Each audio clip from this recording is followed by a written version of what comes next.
감사합니다. 19세기죠. 1800년대 초반에 어떤 미국의 대학교에서 성령 충만한, 그러니까 신앙이 굉장히 좋기로 유명한 학생들 5명이서 모이게 되었습니다. 그래서 다 같이 모여서 우리가 기도 모임을 만들어 보자 해서 그 대학에, 같은 대학을 다니는 친구들끼리 기도 모임을 만들게 된 거예요. 그래서 그 친구들이 학교 앞에 있는 강에 가서 기도를 하자라는 생각으로 이제 그 강에서 기도를 하기 시작했습니다. 그런데 그때 여름이었는데 우리처럼 장마철이었던 것 같아요. 그래서 기도 모임을 막 시작하려고 하는데 저 멀리서 먹구름이 다가오기 시작하더니 소나기가 내리기 시작하는 겁니다. 그래서 그 강 위에 있는 데서는 도저히 기도 모임을 지속할 수 없다고 판단하고 그곳에서 떠나서 달려가기 시작했습니다. 어디론가 달려가기 시작했는데 잠깐 비를 피할 수 있는 곳이 여기겠다라고 해서 들어간 곳이 건초더미였어요. 건초더미가 뭐냐면 농사를 지으시던 분들이 이제 마른 풀들을 이렇게 다 모아놓은 거예요. 그래서 그 안에서 잠깐 들어가 있으면 비를 피할 수 있겠다라는 생각으로 이제 그 안에 딱 5명의 친구들이 들어가게 된 거예요. 5명의 친구들이 들어가서 이제 그 가운데서 이런저런 이야기들을 하기 시작했습니다. 그러다가 우리가 왜 이 기도 모임을 시작하게 됐나에 대한 이야기들을 갑자기 하게 됐습니다. 왜 이 기도 모임을 시작하게 됐을까? 각자 자신들이 가지고 있었던 꿈과 비전들에 대해서 막 이야기를 하다가 이 친구들이 한 가지 공통점을 가지고 있다는 사실을 깨달았습니다. 그 공통점은 우리가 선교사가 되어보자. 지금 당장은 아니더라 하더라도 나중에 커서 요즘에 동양, 아시아의 여러 나라들을 우리가 가볼 수 있는 길이 열렸다고 하던데 우리가 한번 아시아에 가서 선교를 해보면 얼마나 좋을까라는 생각을 동일하게 5명의 친구들이 가지고 있다는 것을 알게 된 거예요. 그래서 그 동일한 꿈과 비전을 가지고 있다, 계획을 가지고 있다는 것을 알게 된 친구들이 그 자리에서 그 기도 제목으로 기도를 하기 시작했습니다. 그렇게 막 기도를 하면서 하나님 앞에, 하나님 우리에게 시간이 흘러서 우리가 어른이 되면 하나님 우리가 지금 이 나라 미국이 아니라 동양 아시아에 가서 선교를 할 수 있게 해주세요 라고 이렇게 기도를 하기 시작했습니다. 그런데 그 기도 모임이 어찌나 뜨거웠던지 그곳에 있던 그 5명의 친구들이 갑자기 막 울면서 하나님에 대해서 엄청난 갈망이 막 마음속에 불붙듯 일어나기 시작하는 겁니다. 이 5명의 친구들이 하던 그 기도 모임이 그 주변에 있던, 그런데 하필이면 그 주변에 있던 대학들이 우리가 잘 알고 있는 하버드, 프린스턴, 예일 이런 대학교들이었던 거예요. 그래서 그 주변의 동네에 있던 대학교 친구들 중에 기도 모임 같이 하고 싶은 친구들을 한 사람 한 사람 모으기 시작했습니다. 그래서 그 동네 주변에 있는 그 대학들, 하필이면 그 대학들이 우리가 알고 있는 유명한 대학교들, 이러한 대학교들의 학생들이 다 모여서 기도하는 모임들이 점점 커져나가기 시작했습니다. 그리고 나서 그 모임들이 점점 커져나가서 이제는 아예 미국 전역에 있는 그 대학교에 있는 학생들이 기도하고 예배하고 하나님으로부터 성령의 충만함을 간구하는 일들이 더 커지기 시작했습니다. 이걸 뭐라고 하냐면 19세기에 있었던 제1차, 제2차 미국 영적 대각성 운동이라는 그 사건입니다. 이 사건들을 통해서 우리가 아는 그 유명한 선교사님들이 굉장히 많이 나왔고, 그 19세기에 일어났던 그 영적 대각성 운동으로 시작이 되어서 이제 우리가 알게 되는 1890년대부터 1900년대 초반까지 우리나라에 들어오게 되는 선교사님들이 하나하나 들어오기 시작한 겁니다. 예를 들어 연세대학교 설립하신 분이 언더우드라는 분인 거 알고 계시죠? 언더우드라는 분도 이 영적 대각성 운동의 영향을 받아서 나도 하나님 앞에 동양 땅, 아시아 땅에 헌신해보겠다라는 마음으로 들어온 분입니다. 이화여대 설립한 분이 스크랜튼 여사죠. 그분도 마찬가지고, 그러니까 우리나라 서울시내, 우리나라 전체 전국에 있는 기독교 사립대학을 설립하신 분들, 100년 넘게 된 학교들을 설립하신 분들이 대부분 선교사님들이 이 19세기에 일어났던 영적 대각성 운동의 영향을 받아서 이제 우리나라 땅에 들어와서 선교에 헌신을 하게 된 분이라는 것입니다. 이분들은 그 당시로 따지면 굉장히 엘리트였습니다. 우리가 알다시피 제가 유명한 대학들 다 이야기했잖아요. 다 그 유명한 대학들 나오신 분들 아니면 그에 준하는 좋은 대학교들, 그 당시에 공부를 잘했던 분들이라고 할 수 있습니다. 거기에서 그치는 것이 아니라 이분들은 그렇게 못 사는 집안의 사람들도 아니었어요. 나름 중산층 이상의 있는 집 자식들이 굉장히 많이 있었습니다. 뿐만 아니라 이 사람들 거의 다가 흑인 선교사님들 본 적 없죠. 다 그 미국 사회에서 소위 말하는 주류라고 불리우던 백인 선교사들이었습니다.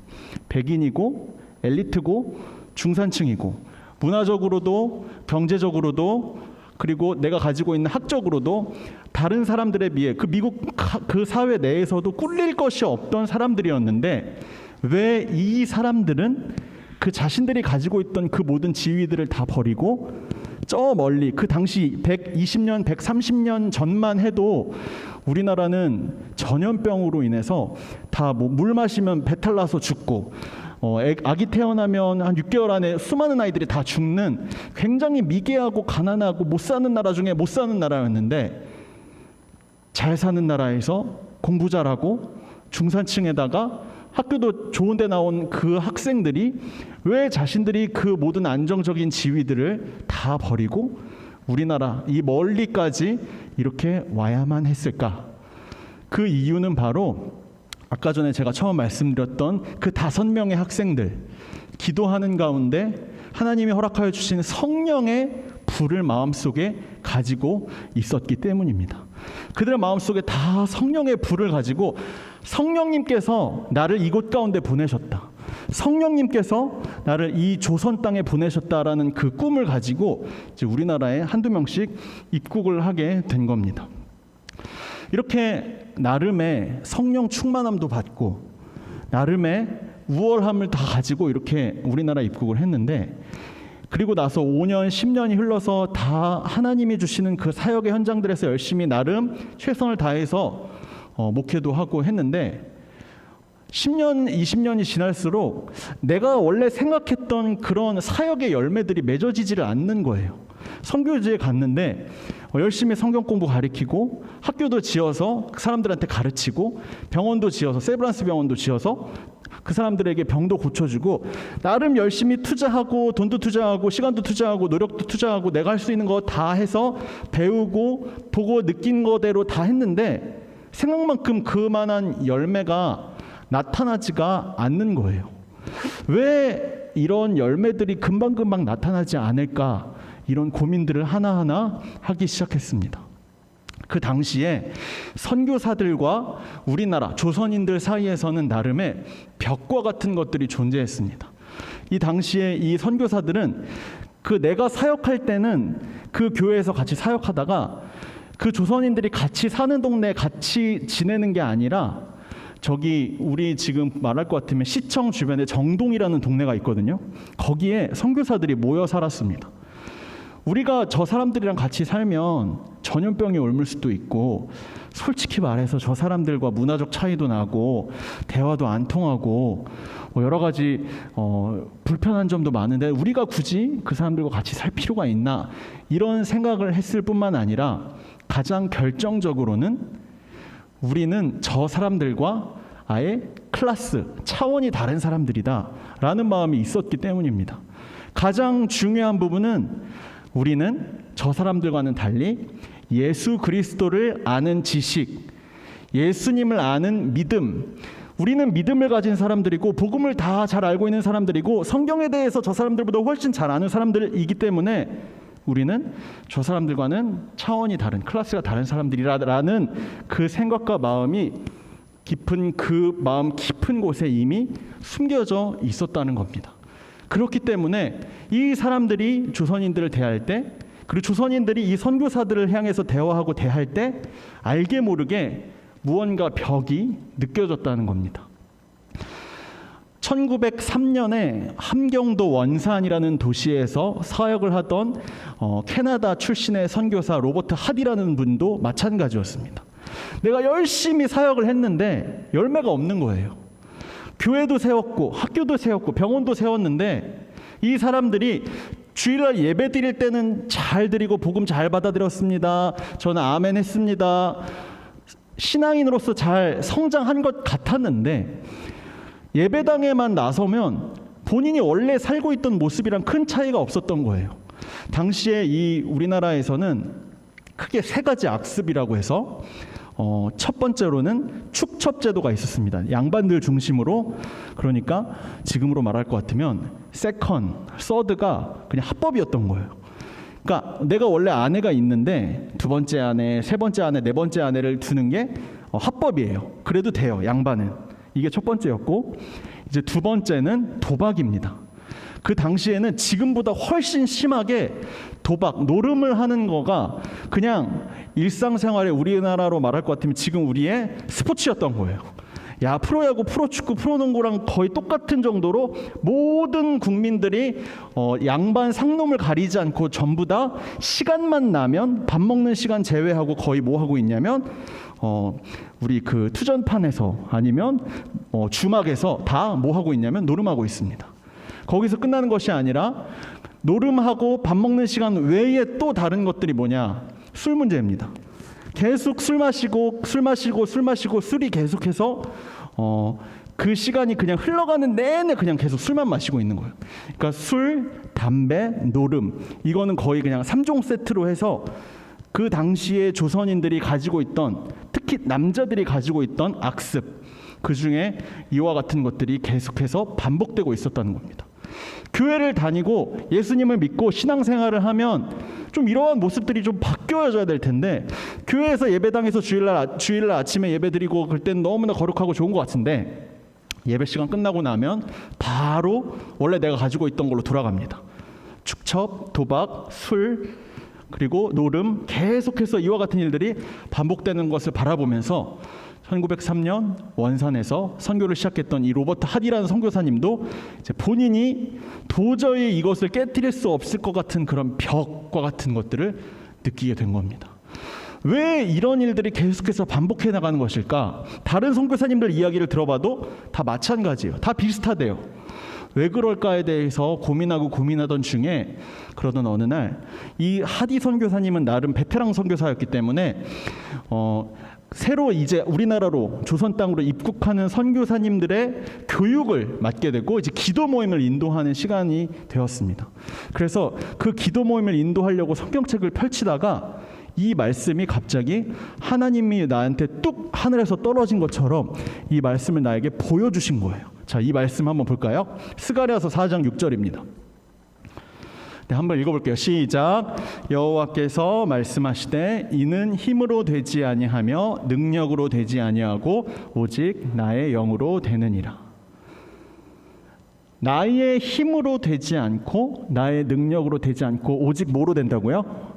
나의 영으로 되느니라. 이 말씀을 딱 보고 듣는 순간 자신의 뒤통수를 한 대 맞은 것 같은 그런 느낌이 든 거예요. 아, 우리가 선교가 잘 안 돼서 성도들의 신앙이 진보가 되지 않았던 이유를 알겠다. 그 이유는 바로 우리의 교만함 때문이었구나라는 사실을 깨달았습니다. 선교사들은 우리가 지금 이 조선인들을 향해 헌신하고 봉사해서 이 사람들을 위해 우리가 목숨을 바치겠습니다라고 나름 성령의 불을 안고 저 멀리 미국 땅에서 한 달, 두 달 동안 배를 타고 조선 땅에 왔습니다.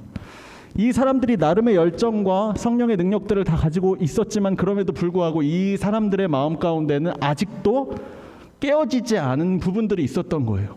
그것은 바로 그래도 나는 미국에서 좋은 대학 나왔는데 아이비리그의 하버드, 예일, 프린스턴 이런 대학 나왔는데 우리 부모님은 그래도 미국에서 다른 사람에게 싫은 소리 듣지 않을 정도로 그냥 중산층 이상의 잘 사는 집안이었는데, 그리고 미국에서 백인이라는 굉장히 그 당시로서는 어느 누구도 이 사람들을 향해 뭐라고 할 수 없는 그런 인종을 가지고 있었는데 문화적으로 그리고 자신의 학력으로 그리고 자신의 나라에 대한 지위로 여러 가지를 생각할 때 내가 이 조선인들과 같이 말 섞기도 싫고 이 사람들이 왜 이렇게 미개하고 가난하고 더러운 거야 라는 생각들이 이 선교사들의 마음 가운데 깊은 곳에 자리 잡고 있었다는 겁니다.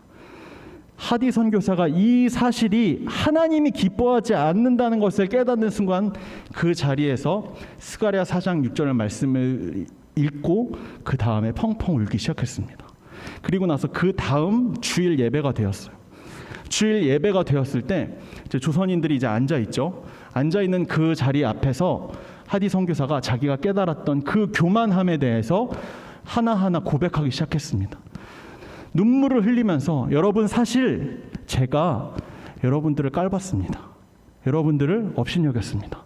여러분들이 사실 가난하고 그리고 못났고 그리고 더럽다고 그렇게 깊은 마음속에서 생각하면서도 여러분들한테 하나님 여러분을 사랑하십니다라고 그렇게 어떻게 보면 위선적인 말을 했습니다 라는 고백을 하기 시작했습니다. 지금 그 전까지는 하디 선교사가 자신들을 향해서 이렇게 펑펑 울면서 이야기한 적이 한 번도 없었는데 갑자기 자기들 앞에서 설교 시간에 시작하자마자 울면서 무슨 일이 있었는지 모르겠는데 자기가 잘못한 일들을 막 이야기하기 시작하니까 그 성도들이 어리둥절해하기 시작했습니다.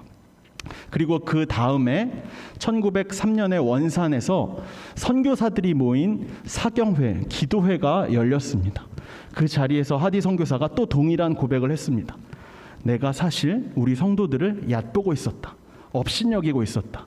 나도 모르게 저 사람들이 나보다 훨씬 못한 사람이라고 깔보고 있었다.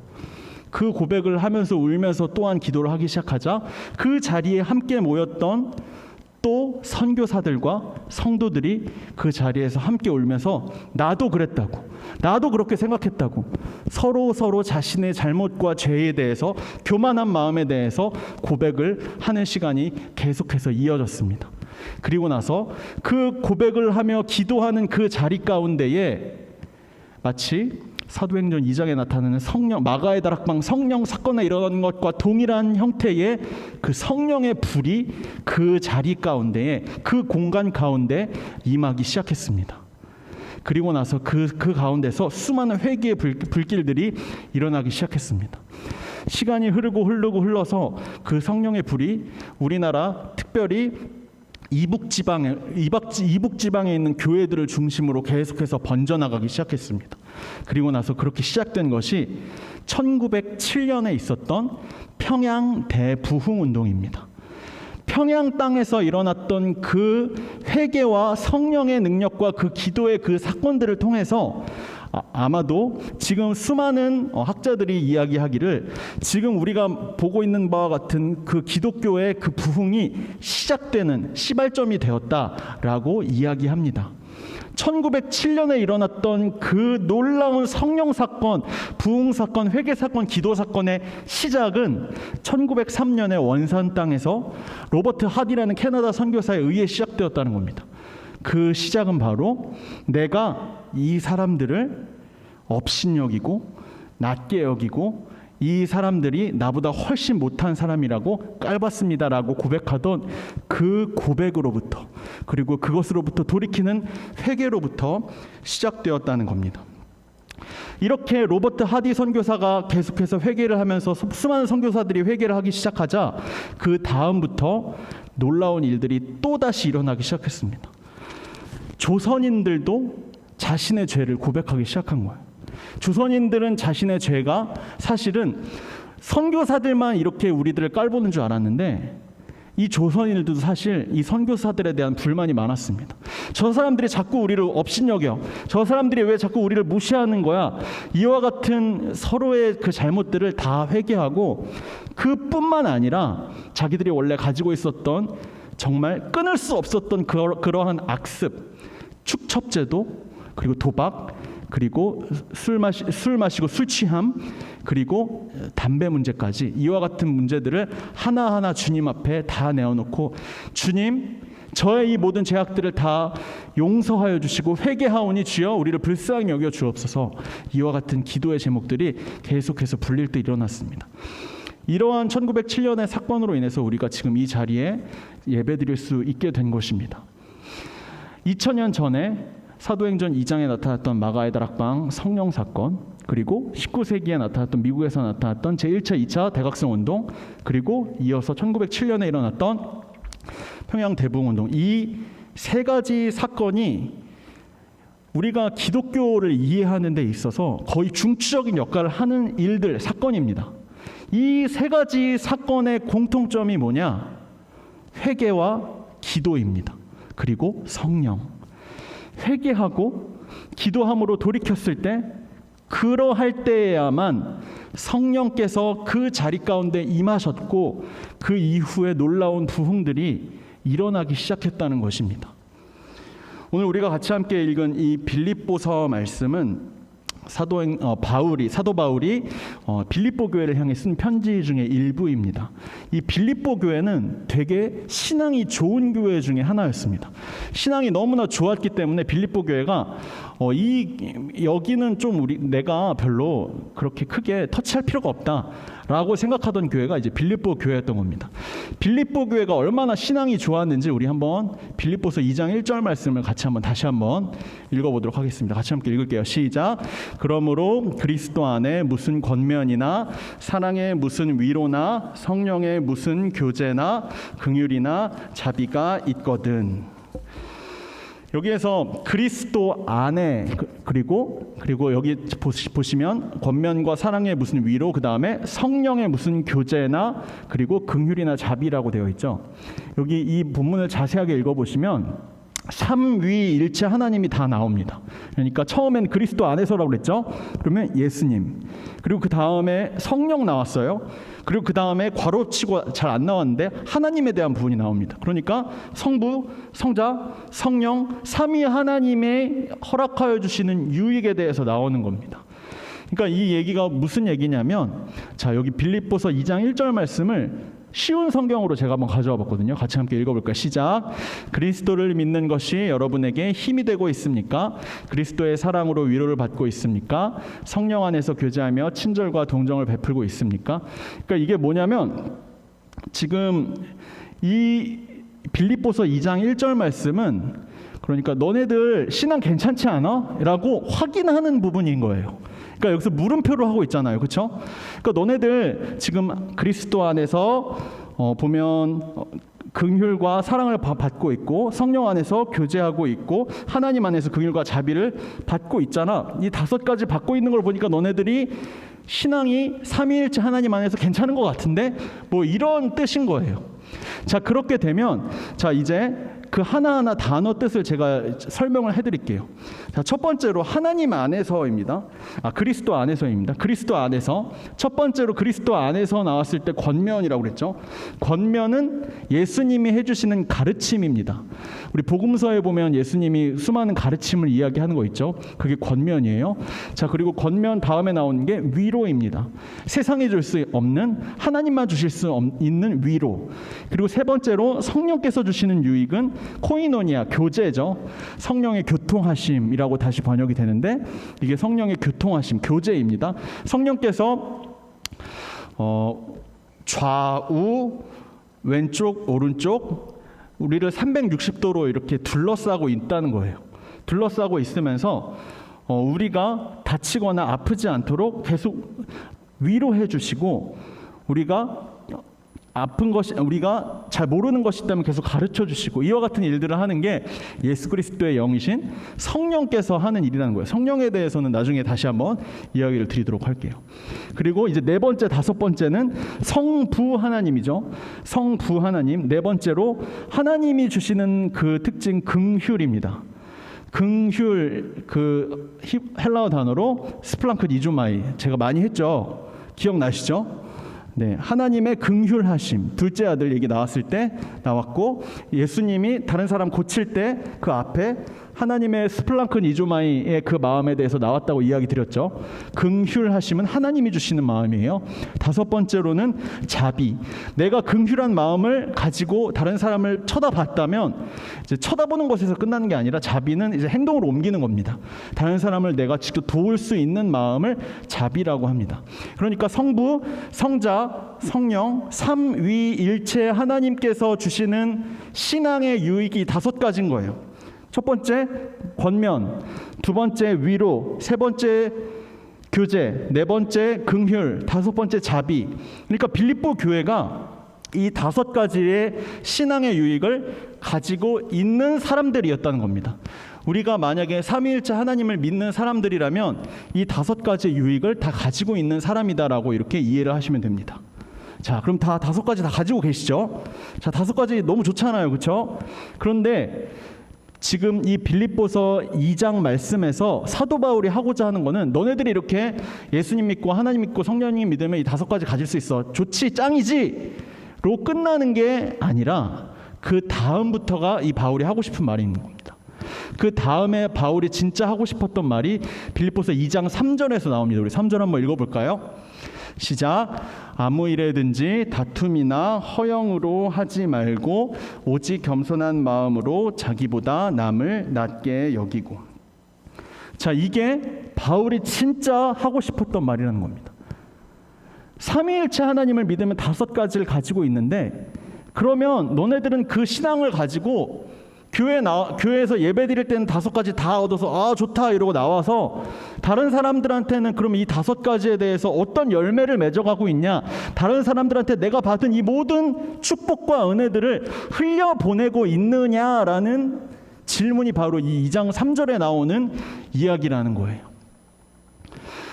그 2장 3절에서 바울은 이렇게 이야기합니다. 우리에게 꼭 필요한 것은 하나님이 우리에게 허락하여 주시는 겸손함이다.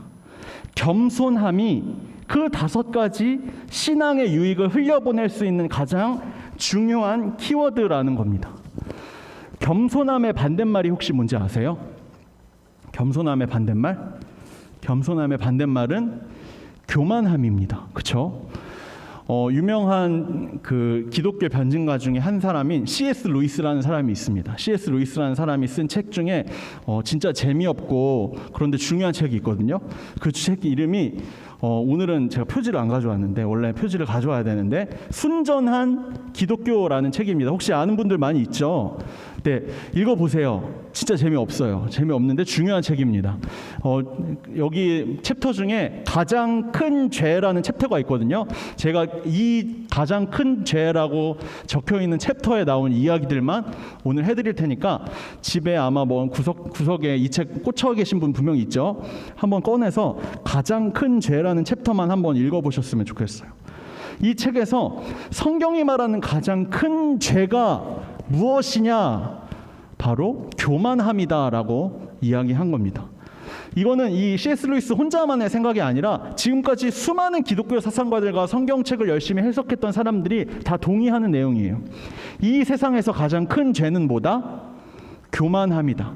여러분들 내가 생각할 때 가장 저건 진짜 나의 기준으로는 많이 선을 넘었다 하는 죄들이 혹시 뭐가 있을까요?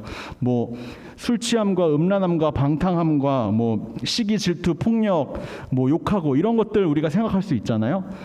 이러한 것들은 솔직히 말하면 교만함에 비해서는 세 발의 피도 안 된다는 거예요. 그러니까 성경이 말하는 가장 큰 죄는 무조건 시기도 아니고 질투도 아니고 뭐 다툼도 아니고 욕하는 것도 아니고 폭력도 아니고 무조건 제일 큰 죄는 뭐냐면 교만함이라는 겁니다. 어떻게 보면 사탄 될 수 있었던 이유가 바로 교만함 때문이다라고까지 이야기합니다. 그 이유가 뭐냐? 그 이유가 어디서 나오냐면 창세기 3장 5절에서 나옵니다. 창세기 3장 5절이 무슨 내용이냐면 우리가 지금 요즘 큐티하고 있는 부분이 창세기인데 그 아담과 하와를 향해 선악과를 따먹으라고 계속해서 유혹하는 게 뱀이잖아요. 그렇죠? 뱀이 아담과 하와를 유혹할 때 뭐라고 하냐면 야, 너 하나님처럼 될 수 있어 라고 3장 5절에 나와 있습니다. 제가 한 말이 아니라 그렇게 나와 있어요. 하나님처럼 될 수 있다. 왜 하나님처럼 될 수 있다가 교만함에 대한 그런 이야기이냐면 잘 생각해 보세요. 에덴 동산에서 아담과 하와가 살아갈 때 아담과 하와는 이미 모든 것을 다 소유하고 있습니다. 단 하나, 동산 중앙에 있는 선악과 빼고. 동산 중앙에 있는 선악과 빼고 다 가지고 있으니까 이제 자기들은 더 이상 올라갈 단계가 없는 거예요. 이미 다 가지고 있으니까, 다 소유하고 있고, 이미 나는 에덴 동산에서 하나님 다음으로 짱이에요. 비교할 대상도 없고 그냥 여기서 그냥 편하게 살면 돼요. 그런데 나한테 딱 하나 가지지 못했던 그 윗단계, 그게 뭐야? 바로 저 하나님처럼 될 수 있는 것, 딱 그 단계였던 거예요. 그래서 동산 중앙에 있는 선악과, 하나님이 분명 먹지 말라고 했는데 그 뱀이 아담과 하와에게 찾아와서 야, 너 바로 윗단계 하나님처럼 될 수 있어 라고 유혹을 한 겁니다. 그렇기 때문에 아담과 하와가 그 말에 혹해서 하나님이 하지 말라고 했던 동산 중앙에 있는 선악과를 따먹게 된 거죠.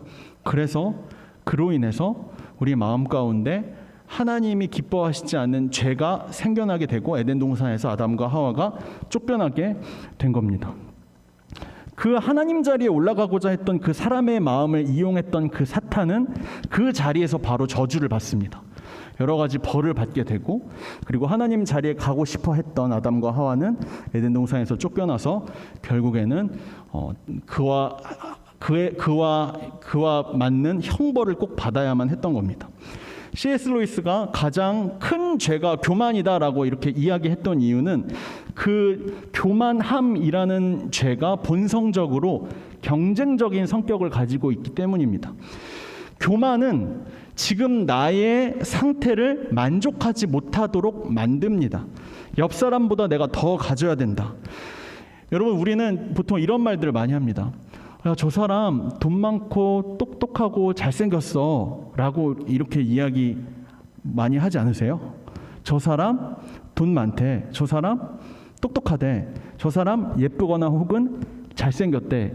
그런데 이 말은 여러분 그 앞에 있는 그 무언가가 생략되어 있다고 여러분들이 이해하셔야 됩니다. 내 주변에 있는 누구보다 돈이 많대, 돈이 예쁘대, 그리고 잘생겼대. 이처럼 이 이야기 자체의 문장에 다른 사람과 비교하고자 하는 그 마음이 이미 그 안에 들어가 있다는 겁니다. 세상은 우리를 향해서 계속해서 마치 귀를 향해 속삭이듯 유혹합니다. 내가 쟤보다는 우월하다. 그 생각을 하게 되면 잠깐 기분이 좋아집니다. 내가 쟤보다 잘생겼다, 내가 쟤보다 공부 잘한다, 내가 쟤보다 돈 많다 라고 생각하면 잠깐 기분이 좋아집니다. 그런데 쟤 말고 쟤를 쳐다봤는데 내가 쟤보다 덜 예쁘고 돈이 더 적고 그리고 공부를 못한다는 생각이 듭니다. 그러면 이제 어떻게 돼요? 다시 우울해지는 거예요. 좋았다가 우울했다가, 기분 좋았다가 우울했다가. 그래서 요즘에 우울증 생기신 분, 그러니까 조울증 생기신 분들이 굉장히 많다고 하는데, 내가 만약에 조울증이 있다면, 주변에 누군가가 조울증을 가지고 있다면 그 이유가 혹시 내가 다른 사람과 혹시 비교하다가 그런 일들이 생기지 않았나 한번 점검해 볼 필요가 있습니다. 이와 같은 교만함으로부터 모든 죄악이 파생되었다라고 우리는 또한 다시 기억해야 됩니다. 아까 제가 말씀드렸던 미움, 다툼, 시기, 질투, 내가 다른 사람들보다 부족한 게 뭐냐라는 그 생각부터 이제 시작된다는 겁니다. 이 세상에 있던 모든 창조 질서들, 그리고 내 마음속에 있는 내면 질서들이 파괴되어 가기 시작하고, 원래 지으셨던 하나님이 지으셨던 창조의 질서가 파괴되어 가는 것, 그 모든 것은 교만함으로부터 시작되었다는 겁니다. 아담과 하와가 처음에 이렇게 마음을 품었습니다. 하나님처럼 되어보겠다.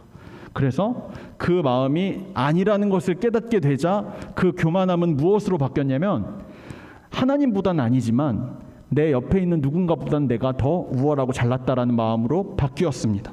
그래서 그 옆에 있는 누군가가 잘났다고 생각하니 갑자기 마음속에 미움이 싹트기 시작합니다. 시기가 시작됩니다. 그리고 나서 저 사람이 나한테 무엇라고 이야기를 했을 때 저 사람 나보다 못난 것 같은데 왜 나한테 뭐라 그래? 나를 무시한다고 생각하기 시작합니다. 그리고 나서 그 사람과 다툼이 시작됩니다. 저 사람은 나랑 마음에 안 든다고 하면서 저 사람은 안 놀아. 나 얘랑만 놀 거야. 당을 짓기 시작하고 그룹을 지어서 서로 내가 잘났다 너가 잘났다 그룹끼리 싸우기 시작합니다. 그리고 나서 복음이 내 마음속에 복음이 사라지고 껍데기만 남은 상태로 저는 복음 가지고 있는데요 라고 하면서 허영에 들뜨기 시작합니다. 다툼이 점점 이러한 식으로 커지기 시작하다가 결국엔 어디까지 가냐? 대륙 간의 전쟁까지 일어나게 됩니다. 그러니까 이 모든 시작의 맨 처음 근원이 뭐였어요? 바로 교만함부터 이 모든 죄악의 뿌리들이 다 시작되었다는 그런 이야기입니다. 하나님께서는 이미 우리 인간의 이와 같은 교만함을 다 잘 알고 계셨습니다. 그래서 인간의 죄의 속성의 근원 교만함을 해결하기 위해서 여러 가지 장치를 하셨습니다.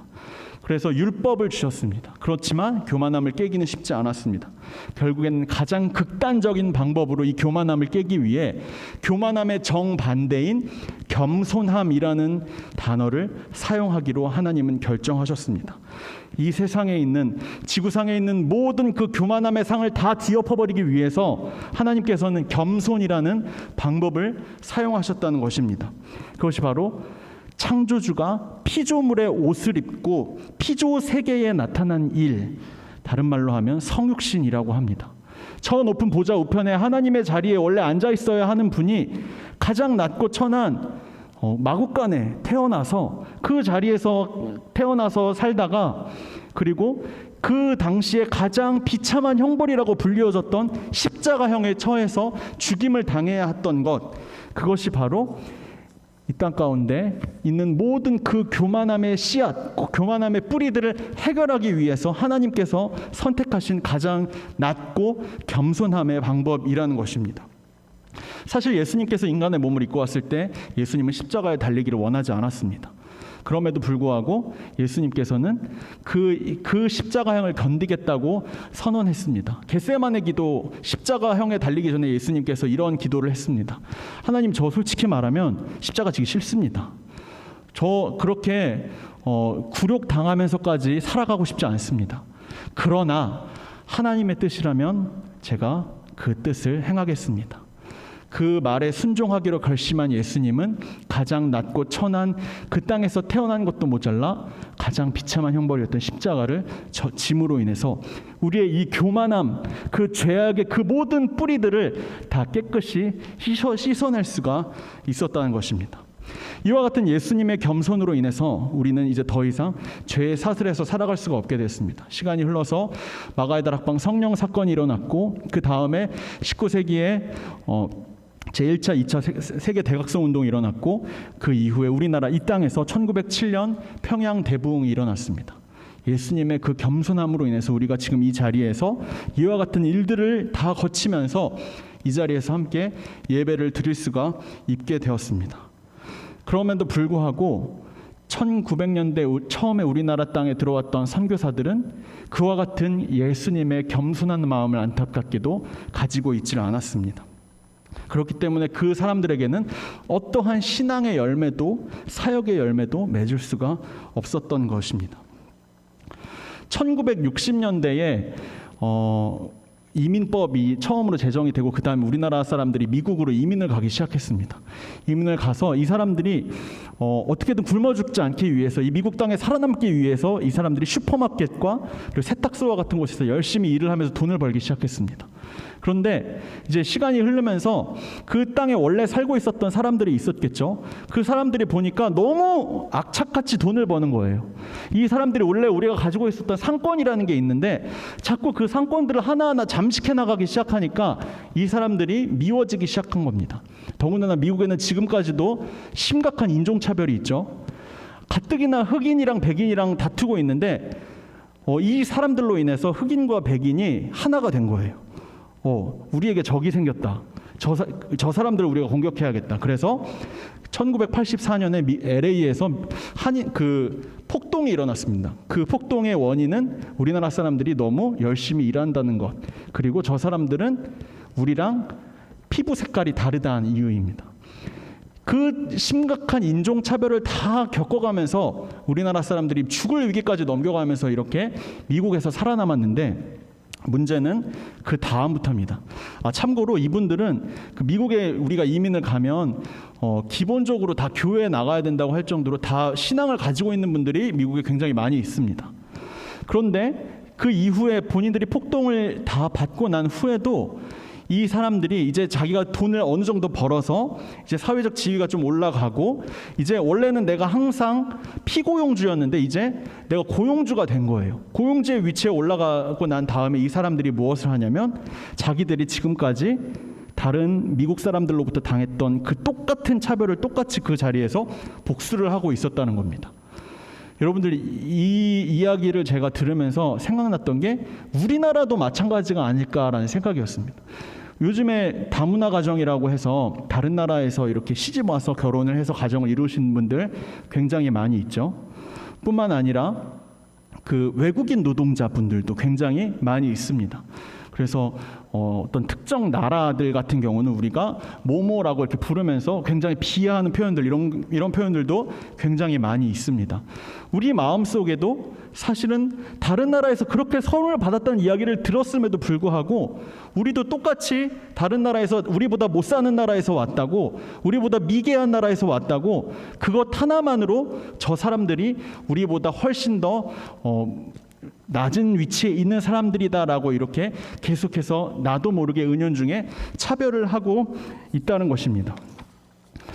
여러분들 그런 모습들을 바라보면서 저는 120년 전 우리나라 땅에 왔던 선교사들의 마음과 크게 다르지 않다는 생각을 했습니다.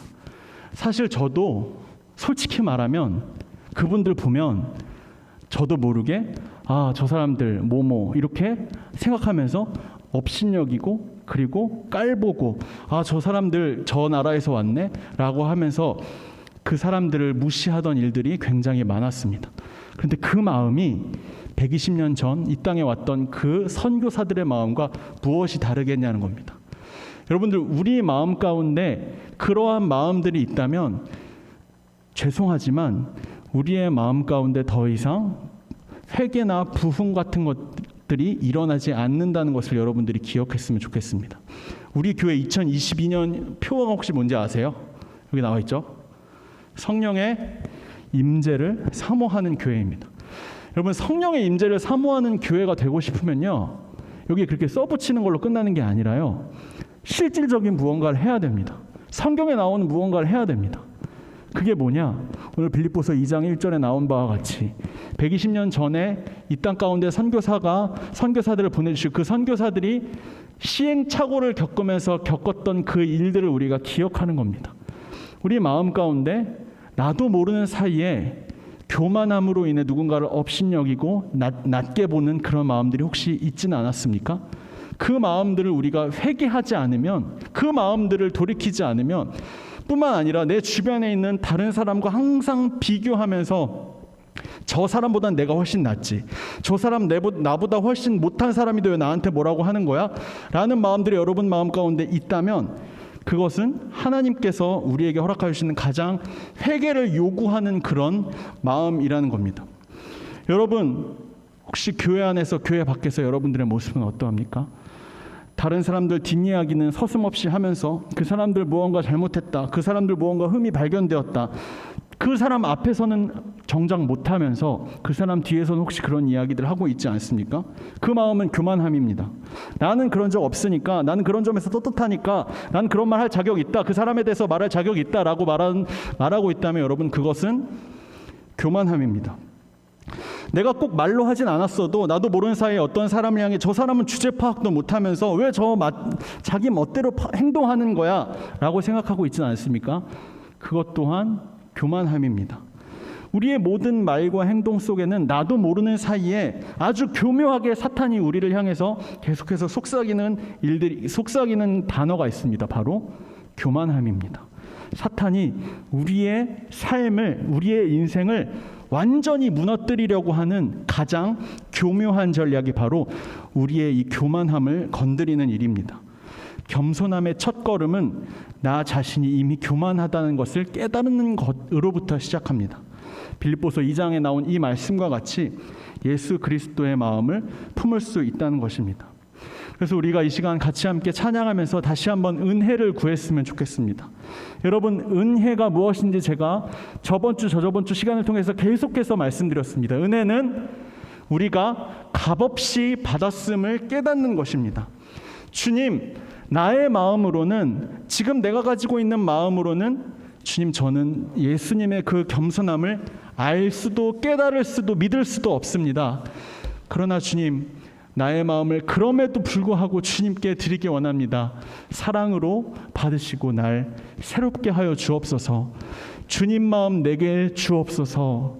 이 찬양을 같이 함께 부를 때 우리가 이 시간 그냥 이 찬양 멜로디를 따라서 그냥 부르는 게 아니라요, 주님, 그럼에도 불구하고 나의 마음을 받아주겠다는 분이 바로 우리 주님이심을 믿습니다.